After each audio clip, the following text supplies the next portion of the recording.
कल हमने आप लोगों को पाठ एक वीणावादनी वर्दे कविता के दो पदों के अर्थों को समझाया था। आज पढ़ते हैं तीसरा पद, जिसमें श्री सूर्यकांत त्रिपाठी निराला जी ने नई गति, नई लय, नए ताल छंद से युक्त नए गले को नए बादल के समान गंभीर ध्वनि प्रदान करने की कामना की है। नव गति नव लय ताल छंद नव, नवल कंठ नव जलद मंद्र रव, नव नभ के नव विहग वृंद को नव पर नव स्वर दे।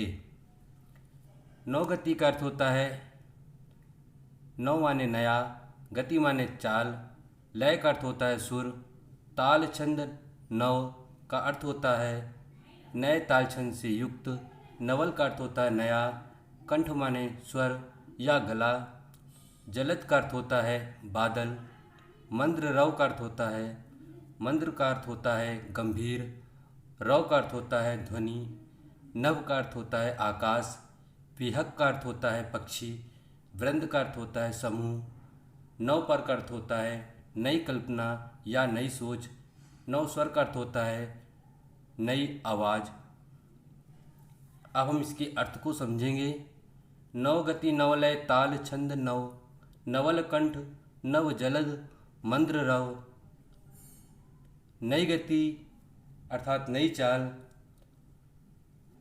नई लय, नए ताल छंद से युक्त नए गले को नए बादल के समान गंभीर ध्वनि प्रदान कीजिए। नव नभ के नव विहग वृंद को नव पर नव स्वर दे। नए आकाश के नए पक्षियों के समूह को या नए पक्षी समूह को नई कल्पना तथा नया स्वर प्रदान कीजिए। इसमें जो काव्य सौंदर्य है वह इस प्रकार है। भाषा जो है वह खड़ी बोली है, जो रस है वह भक्ति रस है, अलंकार जो है इसमें वह अनुप्रास अलंकार है, क्योंकि यहाँ पर नावर्ण की आवृत्ति बार बार हुई है, इसलिए अनुप्रास अलंकार है। जो इसकी शैली है वह भावात्मक है तथा जो छंद है वह मुक्तक छंद है। अब हम इसके शब्दार्थों को देखेंगे जो पाठ में दिए गए हैं। रव का अर्थ होता है ध्वनि, अमृत मंत्र का अर्थ होता है कल्याणकारी मंत्र, अंध उर का अर्थ होता है अज्ञानपूर्ण हृदय, कलुष का अर्थ होता है पाप या मलिनता, जलद का अर्थ होता है बादल, मंद्र रव का अर्थ होता है गंभीर ध्वनि, विहग वृंद का अर्थ होता है पक्षी समूह, नव का अर्थ होता है नया।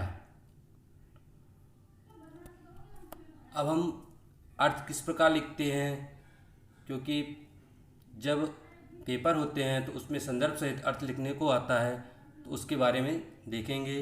सबसे पहले जिन पंक्तियों का अर्थ लिखना होता है तो उन पंक्तियों की पहली लाइन और अंतिम लाइन को संकेत के रूप में लिखते हैं। संकेत में जैसे मैंने लिखा है, पहले पद का अर्थ वर दे, बीच में डैश लगाया है, उसके बाद अंतिम पंक्ति की अंतिम लाइन है भारत में भर दे। अब इसके बाद संकेत के बाद जो पहली हेडिंग आती है वह है संदर्भ। संदर्भ में लिखेंगे प्रस्तुत पद्यांश हमारी पाठ्य पुस्तक मंजरी के पाठ एक वीणावादनी वर्दे से लिया गया है, जिसके कवि श्री सूर्यकांत त्रिपाठी निराला जी हैं। संदर्भ के बाद जो दूसरी हेडिंग आती है वह है प्रसंग है। प्रसंग में जिस पद का हमें अर्थ लिखना है उसके बारे में जो हमको जानकारी है उसको लिखेंगे। प्रस्तुत पद्यांश में कवि ने विद्या की देवी माँ सरस्वती से भारत के लोगों को स्वतंत्र ध्वनि तथा कल्याणकारी मंत्र देने की कामना की है। प्रसंग के बाद जो तीसरी हेडिंग आती है वह है व्याख्या या अर्थ। अर्थ में लिखेंगे कवि कह रहे हैं कि वीणा को बजाने वाली माँ वरदान दीजिए, अच्छी स्वतंत्र ध्वनि और कल्याणकारी मंत्र भारत के लोगों को प्रदान कीजिए। जिससे वह स्वतंत्र ध्वनि और कल्याणकारी मंत्र को अपनाकर अपने जीवन को अमर बना सके। अब व्याख्या के बाद जो चौथी हेडिंग आती है वह है काव्य सौंदर्य, जो हमें पंक्तियों से छांट करके लिखना होता है। काव्य सौंदर्य में जो भाषा दी गई है वह है खड़ी बोली।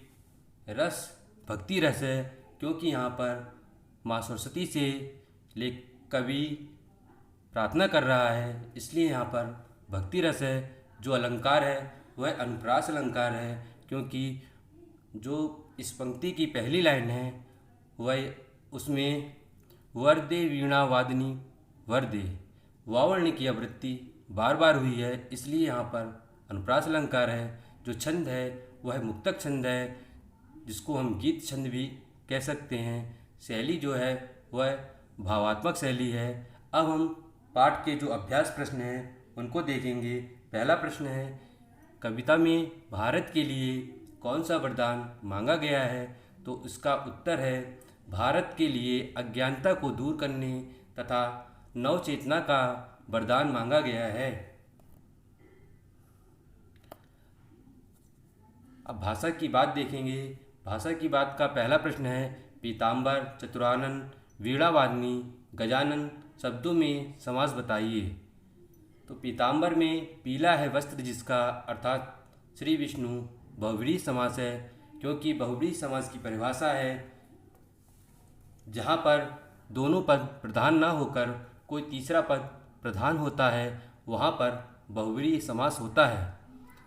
इसी पीताम्बर में दूसरा समास भी है, पीला है जो वस्त्र, अर्थात कर्मधारय, क्योंकि यहाँ पर वस्त्र की विशेषता बताई गई है, इसलिए यहाँ पर कर्मधारय समास है। चतुरानन, चार है आनंद अर्थात मुख जिसके, अर्थात ब्रह्मा जी, यहाँ पर बहुव्रीहि समास है। चतुरानन चार है, चार आनंद का समूह, जहाँ पर संख्यावाची हो वहाँ पर द्विगु समास भी होता है, इसलिए चतुरानन में द्विगु और बहुव्रीहि दोनों हैं, और पीताम्बर में बहुव्रीहि और कर्मधारय दोनों हैं।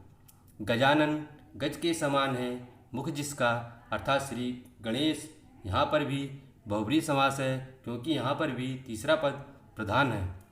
वीणावादनी, वीणा को बजाने वाली है जो, अर्थात माँ शारदे या माँ सरस्वती, इसलिए यहाँ पर भी बहुव्रीहि समास है, क्योंकि यहाँ पर भी तीसरा